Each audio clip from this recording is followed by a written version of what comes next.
Ini orang yang cakap umum-umum tak dapat apa tu semua.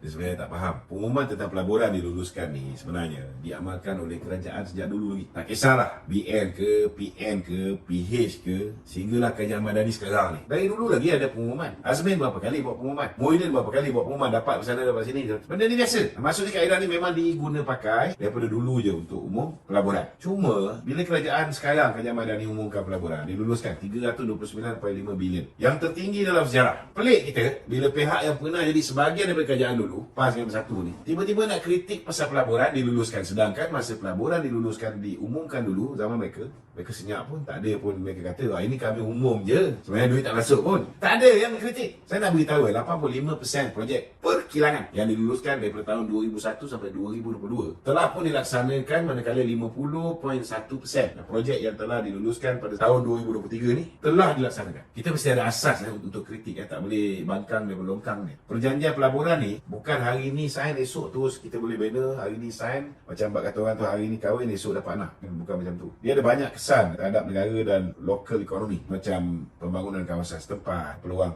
pekerjaan, ianya membantu merancangkan ekonomi tempatan dan banyak lagi faedah lain yang menguntungkan rakyat bila pelaburan ni masuk. Okey, bukan tak okey nak kritik ni kan? Tapi tak payahlah nak cipta seolah-olah macam mencipta naratif palsu seolah-olah pelaburan yang diluluskan tak pernah diumumkan oleh kerajaan sebelum ni. Benda ni dah pernah berlaku zaman dulu, kerajaan dulu pun mereka tetap umumkan. Jadi kenapa bila sekarang ni kerajaan umumkan, ada je dia orang nak pertikaikan. Padahal benda ni biasa. Pelaburan masuk. Dan dengan kemasukan pelaburan ini, bukan hanya ianya menambah peluang pekerjaan, mengurangkan kadar jenayah, tetapi ianya menambah, mengukuhkan kedudukan ekonomi negara. Dan bila negara ada duit lebih, negara boleh pulangkan balik kepada rakyat dalam bentuk bantuan, subsidi yang lebih banyak lagi. Dan dalam masa yang sama, kita kena ingat juga, bila foreign direct investment ni masuk tuan-tuan, dia orang masuk, dia orang kena tukar kepada ringgit untuk berlabur dalam negara ni. So demand untuk ringgit tu akan meningkat. Tuan-tuan duk bising bila nilai ringgit jatuh. Tapi bila kerajaan pergi ke sana, hari ini Dato' Sri Anwar berada di Melbourne, pergi berbincang dengan negara-negara luar, menyaksikan bagaimana orang masuk melabur ke Malaysia, tanda tangan perjanjian dan sebagainya. Bila duit foreign direct investment ni masuk ke dalam negara,